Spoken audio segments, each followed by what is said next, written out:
J'ai le plaisir d'accueillir pour la première conférence de la journée Jérôme Pierrer, qui est maire de Neuville, Frédéric Bab, qui est associé au sein de l'atelier Montretier, et Thomas Noyer, qui est associé au sein de l'atelier Capitaine, pour évoquer l'aventure du PLUI de Billon, qui non seulement a fait l'objet d'une longue concertation, mais aussi a fait l'objet d'une mise en image par Thomas, justement pour permettre à la plupart de s'en saisir. Vous avez des grands extraits sur le panneau là derrière pour ceux que ça intéresse. Donc moi j'ai un peu envie de vous questionner, monsieur le maire, pour vous dire, demander, est-ce que justement tout cet effort de représentation, de concertation, tout ce long travail, parce que je sais que le PLU de Billon a été très long, est-ce qu'aujourd'hui vous voyez que ça porte ses fruits? Est-ce que vos concitoyens et vos administrés vous en sont reconnaissants, voient le travail accompli et est-ce que le fait d'illustrer comme ça le PLU les aide à se saisir de la règle urbaine? Je prenais plutôt ce micro, moi je vais garder ça. Alors, juste deux mots. J'ai bien sûr été présenté, mais au-delà même de ma simple commune de Neuville, je suis vice-président de Billon Communauté en charge de l'urbanisme. Et je crois que toute la réflexion et la démarche, en tout cas, elle s'est engagée à cette échelle-là. En deux mots, bien évidemment que ces phases de concertation sont importantes, mais la première chose qu'on a dû faire, c'est d'abord de convaincre nos collègues élus de s'engager dans cette démarche de PLUI qui était un peu nouvelle, novatrice à l'époque. Et on partait tous de constats bien différents, certains au RNU depuis longtemps, d'autres avec des documents d'urbanisme obsolètes, d'autres en cours de réalisation de leurs propres documents d'urbanisme et d'autres qui venaient de le terminer comme ma commune de Neuville. Et on n'était pas tous enclins à démarrer cette démarche finalement. Pour certains, c'était la crainte de voir ressurgir les frustrations que génère l'élaboration de ce type de document. Je crois qu'assez rapidement, on a réussi, avec une poignée d'élus, à convaincre nos collègues de s'engager dans ce type de démarche en leur faisant comprendre que d'abord, les stratégies d'aménagement et de développement, elles dépassaient bien largement nos échelles communales, à travers toutes les transversalités que l'élaboration de ce type de document nous permet d'engager, de réfléchir. Quelques chiffres, combien de communes et combien Alors, d'élus? Billon Communauté, 26 000 habitants, 25 communes. On est sous le SCOT du Grand Clermont, donc sous la zone d'attractivité du Grand Clermont. On est un territoire attractif qui gagne des habitants depuis les années 70. Je crois pouvoir dire aujourd'hui que l'ensemble de nos communes gagnent des habitants. Alors certes, Billon Communauté est né d'une fusion de deux entités, fusion peut-être à marche un peu forcée, préfectorale. Et c'était, je crois, aussi l'occasion pour nous, élus, de faire la démonstration qu'on était capable de travailler tous ensemble et de bâtir un véritable projet de territoire autour de cette stratégie d'aménagement et de développement. Donc on a assez rapidement emmené nos collègues élus sur ce sujet-là. Et lors de l'élaboration, on a rapidement compris toute la difficulté qu'on avait déjà de faire partager ça à nos collègues, conseillers communautaires, mais aussi dans chacune de nos communes, chacun des élus municipaux. Par exemple, quand on souhaitait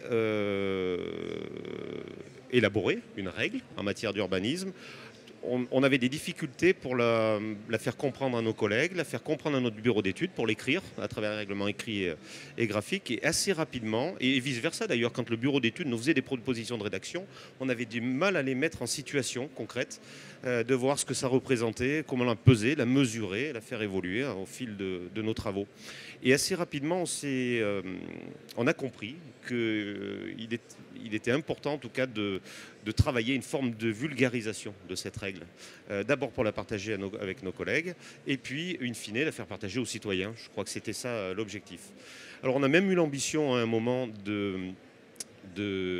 dire on va le faire, on va engager ce travail durant l'élaboration de ce PLUI.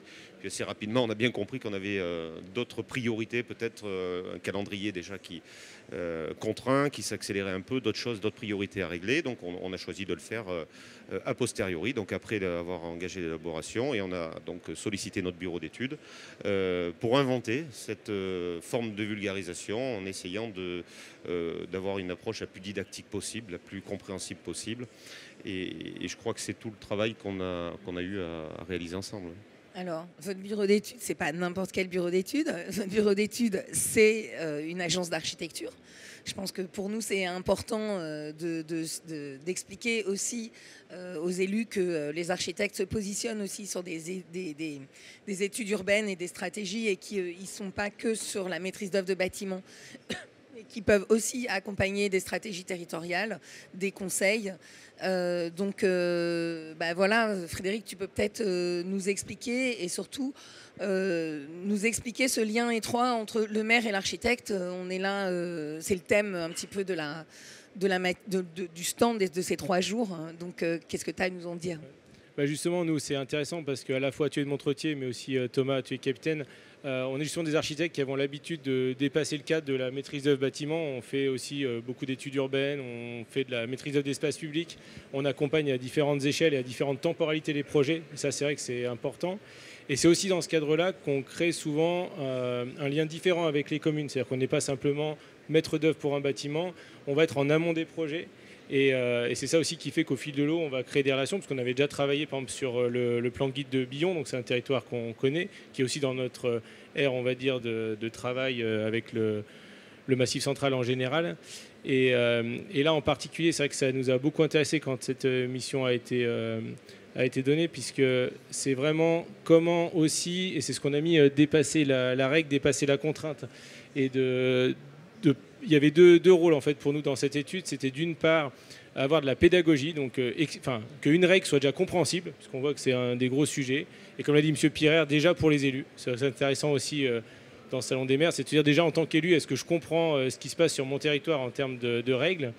Et une fois qu'on l'a expliqué, que quelqu'un commence à la comprendre, c'est pourquoi en fait on a cette règle. C'est aujourd'hui, les PLU sont souvent vus comme de la contrainte. C'est en fait on m'oblige. Voilà. Et c'était aussi dans cette pédagogie d'arriver, et c'est certains dessins qui l'illustrent, de montrer que globalement, s'il y a des règles qui s'appliquent sur mon terrain ou sur mon territoire, c'est parce qu'on participe en fait à un tout et que c'est aussi ce que je vois depuis ma fenêtre, ce qu'on va créer ensemble sur le territoire. Et c'est ça qui nous importait justement dans cette démarche, de pouvoir vraiment relier le travail en fait réglementaire à une notion de projet. Et c'est là où on pense qu'aussi, avec un œil de maître d'œuvre, d'architecte, d'urbaniste, qu'on amène un autre regard. Après, je pourrais peut-être aussi laisser Thomas peut-être développer aussi sur le mode de graphisme, etc. Ouais, c'est ça. Moi, j'avais plutôt envie de questionner Thomas sur cette relation étroite entre la forme et le fond. Et on voit bien aussi que, on le sent, enfin moi je l'analyse comme ça, le fait que vous soyez architecte, donc le fait que vous soyez aussi concepteur, ça vous amène aussi à avoir une représentation aussi de concepteur. Donc je sais pas, j'ai peut-être envie de t'entendre sur ce sujet-là. Oui, c'est quand on a attaqué, quand on a répondu à la sollicitation de Billon Communauté pour travailler sur ce sujet-là, moi ça m'a renvoyé à un travail qu'avait fait Frédéric Bonnet, qui est Grand Prix d'urbanisme avec l'agence Aubras sur le PLU d'Anglet il y a, je pense, une douzaine d'années, et où ils avaient commencé à esquisser un certain nombre de croquis qui illustraient le PLU qu'ils étaient en train de concevoir avec la ville d'Anglet. Et ça a résonné tout de suite et on a testé un peu immédiatement pour voir, nous, c'est pas dans nos habitudes de travail de faire ce type de dessin, en combien de temps on arrivait à peu près à illustrer une règle. Et effectivement, oui, le fait d'être concepteur fait qu'on va peut-être un peu plus dans le détail qu'un simple schéma d'illustration d'une règle, en cherchant un peu à transposer toutes ces questions qu'on rencontre un peu au quotidien avec dans les différentes situations où on travaille. Donc voilà. Après, ce type de document, aujourd'hui, il se développe de plus en plus. Je pense à 2PMA à Bordeaux qui l'a fait pour le PLU Dessine. Il y a d'autres agences qui sont sollicitées. Ces missions-là apparaissent aujourd'hui dans le monde des différents territoires et de leurs documents réglementaires. Oui, moi, ce que je trouve intéressant, effectivement, c'est qu'on voit que quand tu parles de détails, on voit que tu donnes de la matérialité aux éléments. C'est pas juste un trait, mais on lit en filigrane là un volet bois ou un toit avec une matière différente des façades.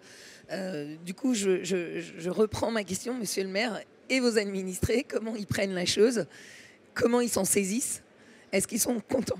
Écoutez, je crois que c'est tout le pari en tout cas qu'on a fait à travers cette démarche. Alors on est en train de le mesurer, je serais un peu menteur si je vous disais que c'est aujourd'hui fluide, ça l'est pas complètement.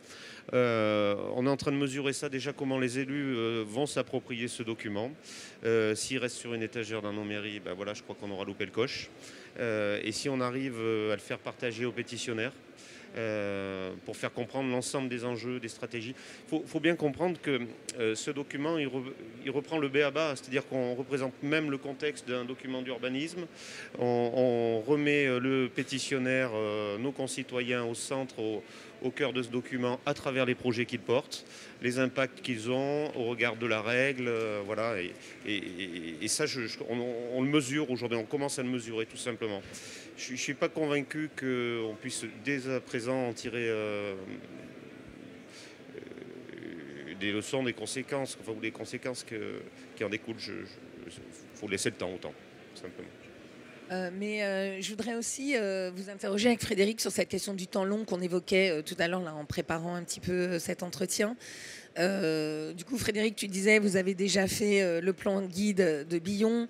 Je sais que vous avez fait des petits projets en maîtrise d'œuvre sur la commune de Billon et d'autres où vous avez plutôt laissé vos confrères en faire. Du coup, on vous rappelle pour faire ce PLUI et tu viens de me dire qu'on vous donne une mission d'architecte conseil pour 3 ans, justement pour porter ce PLU auprès des particuliers. C'est ça justement, je juste prépare un petit élément, c'est voilà, prolonger en fait ce travail. C'était déjà en fait prévu à la base dans la commande de se dire voilà, une fois qu'on a travaillé cette vulgarisation, comment on essaie de le diffuser. Et il a été fait le choix justement de faire un test là sur 3 ans avec 5 communes tests pour tout ce qui est permis de construire et toutes les communes pour ce qui est permis d'aménager. En essayant de communiquer au plus tôt, de ne pas être en fait en plus du service instructeur. Nous, notre rôle, c'est pas d'instruire les permis, c'est vraiment d'être dans la pédagogie. Donc en fait, la communauté de communes a voté un budget pour offrir en fait aux pétitionnaires différents degrés de mission d'accompagnement. Donc l'idée, c'est que de pouvoir entre guillemets les connaître assez tôt des porteurs de projets pour leur dire il y a du conseil qui peut être proposé par la Comcom et ainsi avoir des rendez-vous sur place ou à distance. Justement, il y a différents formats. Donc là, c'est plutôt sur place que le lien au territoire est quand même fort pour justement les accompagner. S'il y a des choses qu'ils ne comprennent pas dans la logique générale, ils peuvent même aussi avoir un maître d'œuvre et essayer d'être dans une logique justement entre confrères, même de conseils et d'apport. Et donc aujourd'hui, on est sur voilà, la première année à débuter. Où on n'est pas sur une phase où en fait il y a un dynamisme énorme sur la Comcom et en plus il faut avoir cette pédagogie, avoir les gens qui sont avertis avant les permis. Mais on a déjà pu faire, et je laisserai aussi Thomas en parler, la continuité avec des notes illustrées qui sont proposées, comme là c'était pour un hangar photovoltaïque qu'un agriculteur voulait implanter. Voilà, sans critique non plus, sans une réflexion énorme sur la manière de s'implanter. Donc en fait on a fait un rendez-vous sur place avec le maire et l'agriculteur pour essayer de voir comment en fait, on pouvait lui apporter des clés sans faire le projet pour lui et ainsi prolonger justement la logique pour améliorer la qualité du territoire et la présence en fait, d'architectes en tant que conseil sur le territoire. Et du coup, ces notes, Thomas, t'es rappelé pour les formuler, les représenter. Oui, c'est... on a trouvé une sorte de moyen un peu rapide d'illustrer tout ça et on essaie aussi de trouver comment ces documents-là peuvent aider dans des cas récurrents comme ça qui apparaissent. Le hangar photovoltaïque, c'est une question qui va se poser très souvent. Cette mission de conseil qui découle de ce document, en fait, les deux choses sont très complémentaires parce que ça rend vivant en fait le PLU, quoi. C'est-à-dire qu'on peut l'alimenter au fur et à mesure. On espère que tous les dessins qu'on va produire dans les missions de conseil pourraient venir compléter le travail qu'on a fait et le rendre encore plus contextuel. C'est vraiment à ce niveau-là très intéressant. On pense aussi aux acteurs qu'on rencontre sur des permis d'aménager avec des questions de privés qui ont des parcelles sur une OAP. Ça nous oblige aussi à aller trouver d'autres acteurs. Là, on a contacté Assemblia, qui est un aménageur à Clermont-Ferrand et qui est en mesure de nous répondre et éventuellement d'accompagner. Et nous, on a un rôle de passeur, en gros, c'est-à-dire qu'on informe Assemblia qu'il y a cette OAP qui existe. Et d'un autre côté, on aide des particuliers à mieux comprendre comment ils peuvent faire sans s'adresser directement à de la promotion privée qui va arriver là et qui va être dans une autre démarche. Alors, je vais un petit peu vous titiller parce que je trouve que cette démarche est quand même extrêmement exemplaire. Et j'aimerais que vous puissiez nous parler de deux mots qui sont un peu des gros mots en ce moment. La densité et le zéro artificialisation nette. Et est-ce que justement des démarches comme ça qui accompagnent les citoyens aident aussi à faire comprendre des enjeux un peu plus stratégiques et d'aménagement du territoire un peu général et la responsabilité qu'on partage tous autour de cette question de la sobriété en général et de la sobriété foncière en particulier? Alors, vous parlez des deux principaux enjeux, en tout cas en matière d'urbanisme aujourd'hui, le ZAN qui alimente l'essentiel de nos propos sur la question. Alors, bien sûr que c'est des objectifs ambitieux. Je crois que sur la finalité des objectifs, il n'y a pas de débat. C'est la même manière dont on les met en œuvre aujourd'hui qui questionne. Le faire partager à nos collègues élus, c'est déjà pas simple. On voit bien aujourd'hui toutes les approches réfractaires à la matière auxquelles on se heurte quand on aborde ce sujet-là. Et je reste convaincu en tout cas que ce type de document, il participe à faire comprendre ces enjeux-là. La dimension environnementale d'ailleurs fait partie d'une fiche, les enjeux de densité, comment aujourd'hui on conçoit la densité, comment on évite les questions de vis-à-vis. C'est des choses dans les secteurs ruraux comme les nôtres qui ne sont pas complètement admises aujourd'hui, dont on a du mal à imaginer l'approche concrète des choses. Et c'est évident que ce type de document participe à cette compréhension-là. Et je crois que c'est même essentiel de pouvoir le faire à travers ce type de document. Alors, auprès des administrés, des pétitionnaires, c'est évident, oui, c'est sûr. Frédéric ? Justement, là, c'est vraiment aussi cette phase de conseil qui va vraiment nous mettre, entre guillemets, le nez dedans et d'être vraiment devant les administrés et pouvoir expliquer ça. On a commencé à le faire à la comité Thomas en rencontrant par 2 fois là, des personnes qui étaient concernées par des OAP avec plusieurs propriétaires. Donc tout ce travail de pédagogie aussi. Déjà on parle OAP, nous ça peut nous paraître assez logique déjà. Qu'est-ce que c'est, qu'est-ce que ça fait. Du coup on rentre aussi dans qu'est-ce que mon terrain va devenir avec des objectifs souvent de densité qui sont pas forcément ennemis. Et c'est aussi intéressant qu'il y ait un relais aussi, je pense, auprès des élus, de concepteurs, de professionnels, pour aider à diffuser ce message. Parce qu'on était tout à l'heure dans l'explication de dire comment les règles ne sont pas que des contraintes. C'est pareil finalement pour le ZAN, pour la densité. Si ça apparaît comme une contrainte, finalement on a déjà perdu et c'est compliqué parce qu'il faut aller expliquer, etc. Si on explique ce que ça peut faire, comment on peut y répondre et ce que ça implique globalement sur le territoire, là voilà, déjà on va pouvoir amener de la pédagogie, etc. Et donc c'est ce qu'on trouve intéressant dans la relation aussi directe à un pétitionnaire et sans nous forcément être le concepteur du bâtiment, et d'aider aussi aux futurs concepteurs qu'il y ait déjà un travail en amont de fait, ou même l'aménageur, de pas partir de zéro et d'arriver à expliquer les choses petit à petit. Est-ce que le fait aussi d'être sur un PLU intercommunal, du coup qui forcément éloigne le maire du lien direct avec ses administrés et ramène ça à une entité un peu plus grande, est-ce que ça n'aide pas une certaine forme de contrainte, même si elle est légère, puisque on voit bien que derrière ces enjeux de sobriété foncière, il y a des contraintes qui s'appliquent et l'éloignement et éviter le face-à-face entre un maire et son administré, est-ce que c'est pas aussi une façon d'emporter la mise? Moi, j'ai presque envie de dire qu'on pourrait le prendre à l'inverse. Est-ce qu'on ne pourrait pas considérer que l'échelle intercommunale, aujourd'hui, les documents d'urbanisme à l'échelle des PLUI, ne sont pas une forme de caution morale et politique dans la matière? C'est-à-dire qu'un maire, face à son administré, a toujours quelques difficultés, quelquefois à faire passer le message commun, la chose publique, dans son grand ensemble. Et finalement, la dimension intercommunale, c'est de se dire, on s'est mis d'accord sur des règles, dans un cadre contraint, légal, qu'on partage tous ensemble. Alors certes, ça vous plaît peut-être pas, mais n'empêche que la dimension politique, elle est là, elle est plus facile à justifier. Enfin, me semble-t-il, moi. Il est plus évident, alors sans se défausser, en disant, souvent on a quelques élus qui peuvent être tentés de dire, bon, finalement c'est pas moi qui ai fait le zonage, c'est l'interco. Non, c'est aussi de dire, c'est que ces règles-là, elles ont été choisies à une échelle supra-communale. Et ça leur donne un peu plus de force.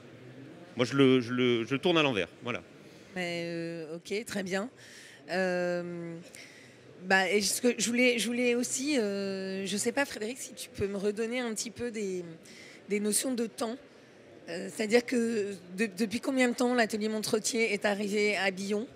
Et tu vois, cette espèce de continuité, et du coup combien de mandats aussi, c'est-à-dire que est-ce qu'une démarche comme ça est de nature à plutôt conforter un mandat et de se faire réélire, ou au contraire, mais ça je vous poserai la question, monsieur le maire, au contraire, justement dans cette rugosité un petit peu qu'apporte la contrainte, de créer de fâcher certaines personnes et de coûter un mandat. Mais déjà sur le temps.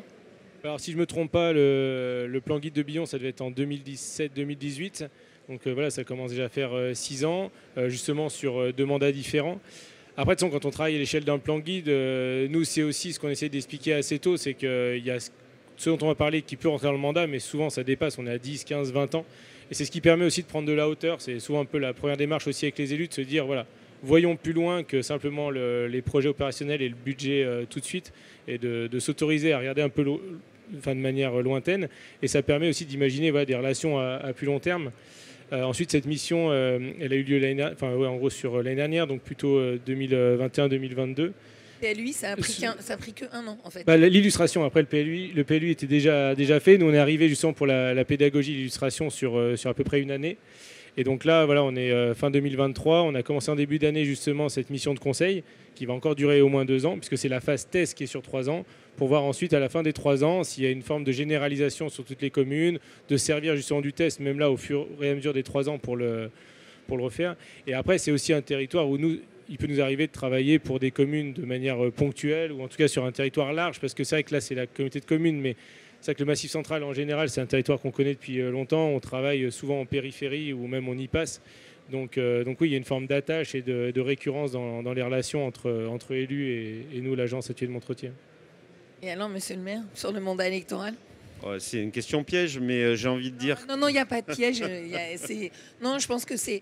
Il y a quand même toute une polémique autour des maires bâtisseurs. Est-ce qu'il faut faire ? Est-ce qu'il ne faut pas faire ?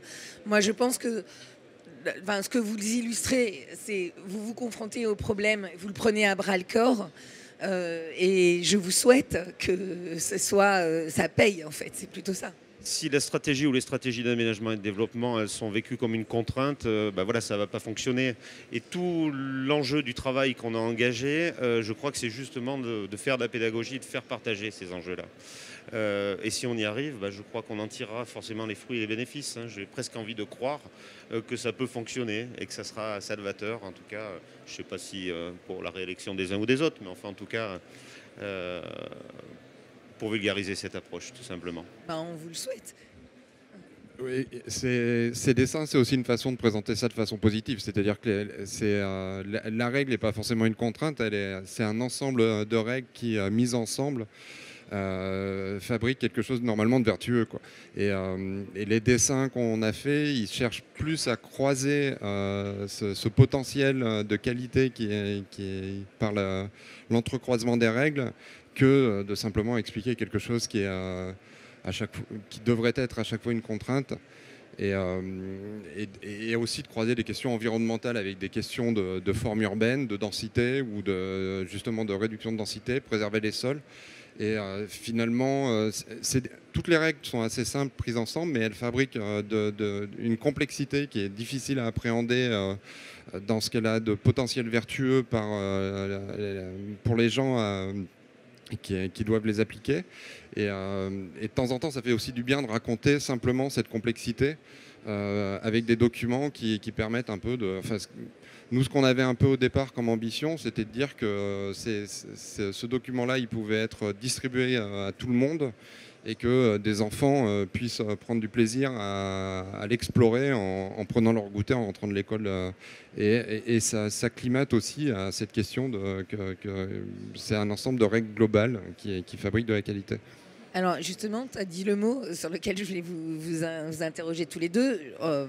Est-ce que aussi cette forme de représentation ne révèle pas la qualité présente et n'alerte pas les pétitionnaires sur le fait que s'ils ont déjà une maison, leur maison a des qualités et qu'il faut les utiliser au mieux du territoire? Est-ce qu'il y a aussi dans les conseils que vous donnez cette espèce de jeu autour de la question de la qualité de l'habitat, de l'ensoleillement, de la... Surtout, c'est aussi cette question de territoire. Nous, c'est quelque chose sur lequel on insiste beaucoup, de dire on appartient tous à un territoire, on vit dans un territoire, il a des qualités. Et justement, c'est ça qui doit être l'entrant pour expliquer le ZAN, la densité, et à l'échelle de sa parcelle, qui doit expliquer le retrait, la manière de gérer le soutènement, justement, et de cette notion de territoire global et de ne pas se concentrer sur sa parcelle, parce que depuis notre parcelle, on voit le territoire, inversement. Et c'est quelque chose qui nous touche aussi, et notamment aussi dans la matérialité, d'avoir des règles. On explique justement qu'il y a un territoire qui a des ressources, que les règles souvent de colorimétrie des façades, c'est historiquement lié aux ressources qu'on a sur le territoire. Et que ce n'est pas des choses comme ça en fait, qui sont décidées par quelqu'un avec un nuancier. Et ce rattachement au territoire, c'est alors pour le Massif central, mais en général, c'est quelque chose qui nous touche beaucoup et qui pour moi est souvent justement l'appui de l'histoire et du projet pour les communes, quoi. Est-ce qu'il y en a des questions dans la salle?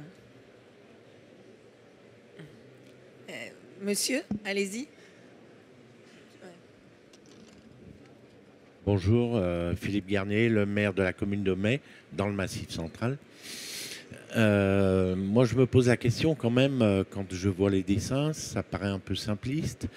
Ça s'adresse à la population, bien sûr. Dans la population et aussi dans les élus, il y a des personnes quand même qui sont très techniques. Et est-ce que ça les rebute pas un peu de voir cette approche alors je ne dirais pas enfantine, mais qui est très démagogique? Je ne pense pas que ça soit démagogique. Il y a toujours des personnes qui sont techniciennes et qui ont forcément sur des points précis beaucoup plus de connaissances que tout le monde, mais on a quand même aussi, on s'adresse quand même aux pétitionnaires qui arrivent avec des questions ou un regard sur tout ça qui est pas toujours très cultivé, il faut le dire, et qui pense bien faire quand il fait un enrochement devant chez lui et qui va à l'encontre d'une pensée commune qui est extrêmement coûteuse à la collectivité finalement. Ça demande beaucoup d'énergie. C'est extrêmement coûteux à la collectivité d'éviter ces enrochements, par exemple. Et si on arrive petit à petit à gagner de la qualité, l'ambition, c'est pas de dire qu'on passe de 0 à 100%, c'est de dire comment on fait un peu partout pour gagner 5% de mieux, 10% de mieux, parce que entre le tout et le rien, à chaque fois qu'on gagne un petit peu de qualité, on fait progresser le territoire. Ouais, mais moi, je me permets, mais je vois aussi entre la représentation et le projet, il y a un chemin très étroit. Et cette forme de simplicité, elle est là aussi, elle s'explique aussi. C'est-à-dire qu'il ne s'agit pas de faire le projet à la place des autres. Frédéric, tu le disais, il faut laisser la place aussi à des architectes ou des concepteurs s'ils ont envie, si le pétitionnaire est accompagné par un architecte. Il ne s'agit pas de dessiner le projet à sa place. Donc c'est quand même un chemin, un fil qui est assez étroit. Je ne sais pas ce que vous en pensez, monsieur le maire. Je ne vous donne pas mon micro parce qu'il est Non, non, bien sûr, je le partage. Et puis j'ai presque envie de vous dire, les plus techniciens d'entre nous, ceux qui ont cette culture de l'urbanisme en tout cas, je les invite à se référer au règlement écrit et graphique de notre PLUI et ils trouveront matière à réfléchir sans aucun problème. Katia? Oui, moi d'abord, bon, je vous félicite pour le travail, je veux dire, d'une grande qualité, le travail des élus aussi pour justement avoir cette demande-là et cette démarche-là, donc bravo. Mais j'avais une question, donc vous vous êtes occupé essentiellement de l'illustration du document d'urbanisme, mais vous ne l'avez pas réalisé, c'est pas vous qui avez été voilà, à l'origine. Est-ce que au moment de l'illustration du document d'urbanisme, est-ce qu'en l'illustrant, vous êtes aperçu peut-être d'erreurs ou de problématiques finalement? Est-ce que ça a mis en évidence ou pas? C'est vrai qu'on met aussi beaucoup l'accent sur les illustrations dans la présentation, mais par rapport à ce que disait M. Garnier, il y a aussi quand même tout le document qui finalement, c'est pas que des dessins, il y a aussi des tableaux, etc., qui font on garde le côté technique, on n'est pas non plus passé complètement du PLU classique à ça. Et pour répondre à la question, en fait, ça, c'est presque comme quand aussi on est concepteur à l'échelle de la parcelle, on se dit toujours, bah tiens, voilà le PLU, peut-être qu'il a ça ou ça comme règle qui n'est pas complètement logique. Il n'y a pas eu de choses évidentes qui sont ressorties. C'est aussi un travail qui était assez récent. On n'a pas illustré un PLU, par exemple, qui avait une dizaine d'années. Donc, et à l'échelle aussi d'une collectivité, il faut voir aussi que c'est un PLU interco, mais qui a 3 zones, qui a quand même un sous-détail en fait après dans le PLU. On est quand même sur quelque chose qui était assez travaillé et assez précis sur une petite collectivité. Donc non, à ce stade, en fait, ça n'a pas révélé, mais forcément, comme en tant que concepteur, on aurait des petites choses à dire pour que ça évolue dans le temps, quoi.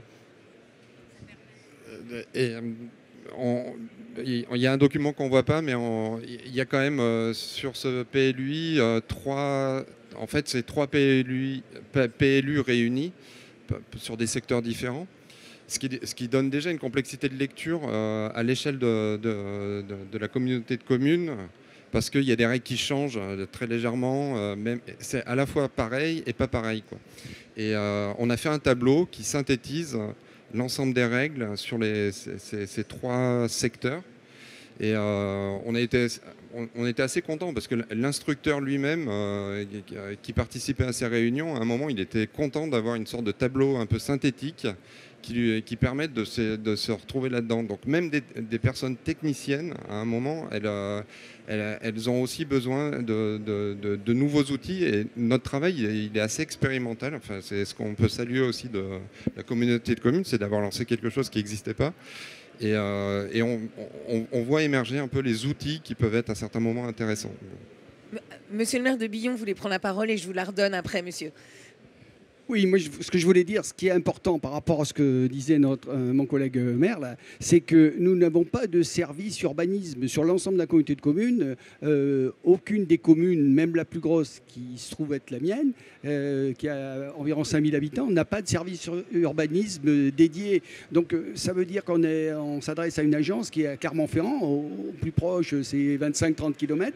Le fait d'avoir ce document nous permet effectivement de pouvoir expliquer soit les maires, soit les secrétaires de mairie, de pouvoir faire une première explication par rapport à ce qui peut être édicté dans le PLUI. Merci. Bon, vous avez bien compris, je vous titille un petit peu pour que vous nous parliez justement de l'avantage de cette méthode. D'abord, je félicite effectivement la communauté de communes de s'être engagée comme ça. C'est pas toujours évident pour des élus. L'atelier de Montretier aussi, qui est expérimentateur, donc c'est une force aussi sur nos territoires d'avoir des bureaux d'études ou des architectes plutôt qui peuvent nous accompagner comme ça. Alors, monsieur le maire, moi j'aurais une dernière question, c'est les retours que vous avez aujourd'hui. Est-ce que vous pouvez nous parler comment réagissent les habitants, comment ça se passe, s'ils ont bien intégré ce que vous leur expliquez finalement? Ce que j'ai tenté d'expliquer tout à l'heure déjà, c'est de se dire qu'on est en train de le mesurer. Encore une fois, voilà, c'est le type de document, s'il reste sur l'étagère dans la mairie, ça ne marche pas. Comment le faire partager? Alors moi, j'ai une méthode, alors elle vaut ce qu'elle vaut, quand un pétitionnaire se présente à la mairie. Je le sensibilise à toute cette démarche. Je lui explique qu'on a un cahier de vulgarisation, mais je lui explique aussi qu'on a un conseil architectural et paysager. C'est pas facile, hein, ces messages à faire passer. On vient encore rajouter une contrainte à quelqu'un qui est souvent s'adresse à nous avec un projet quasi ficelé, pour pas dire une maison de pavillonneur là, qui sort tout droit du catalogue de la foire de Clermont-Cornon. Arriver à faire partager ça, c'est pas tout à fait simple. Donc je les sensibilise moi à ça. Je fais surtout des copies. C'est difficile de distribuer ce document. C'est quand même, malgré tout, c'est un document de vulgarisation, mais qui reste assez épais. On ne peut pas toujours le donner complet. Donc je fais des copies sur les fiches thématiques, sur les choses auxquelles les pétitionnaires sont les plus sensibles. Je les passe tout simplement à la photocopieuse et ils repartent avec eux chez eux. J'ai le sentiment en tout cas que ça participe à la bonne compréhension de leur démarche. Voilà.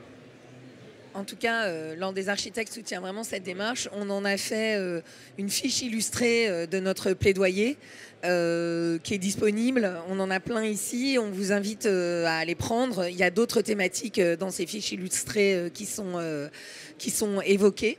Et notamment, on voit bien ici comment finalement l'architecture aussi, même à des échelles urbaines, peut apporter des solutions. Là où on l'attend peut-être un peu moins. Voilà. Je ne sais pas si vous avez un mot de la fin, chacun. Peut-être en 2 mots, peut-être essayer même d'élever le regard au-delà de la simple question de l'urbanisme, simplement de se dire face aujourd'hui presque au désamour, au désaveu en tout cas de l'ensemble des citoyens envers la classe politique dans son grand ensemble, envers la chose publique.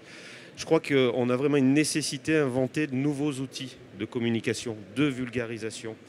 En tout cas, ça participera à une bonne compréhension, me semble-t-il.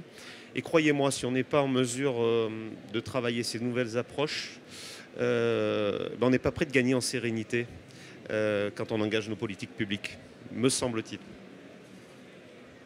Moi, juste en mot de la fin, ce que je voulais préciser aussi, c'est que dans cette démarche, alors même si c'est pas la première fois que ça se fait, mais il y a quand même ce côté justement expérimental. C'est quelque chose avec la communauté de communes qu'on est en train de finaliser pour essayer de le communiquer, et aussi notamment auprès des élus en faisant un ouvrage un peu dédié pour expliquer la démarche et montrer tout le travail qui a été fait. Et à ce sujet-là, justement, le financement de cet ouvrage est en cours de finalisation, et on retient à remercier l'Ordre des architectes qui va justement participer à cette publication. Oui, on vit dans un monde complexe où de temps en temps ça fait du bien de simplifier. Nous on parle plutôt maintenant de simplification graphique plutôt que de vulgarisation. Moi je pense que c'est aussi des questions d'économie d'échelle. Hein, ce type de document ils doivent aider à produire de la qualité, mais ils servent aussi à animer les choses dans la durée. C'est-à-dire que le Billon Communauté a continué de parler de son PLU après avoir livré son PLU, a réfléchi dessus. Ça valorise, je pense, c'est une façon aussi de reparler de leur territoire. Donc finalement, avec cette mission, il se fabrique aussi les conditions d'entretenir le débat et de continuer de travailler dessus, même si le PLU est quelque chose qui est tout le temps en cours. Ça remet les gens autour de la table et se reposer après coup.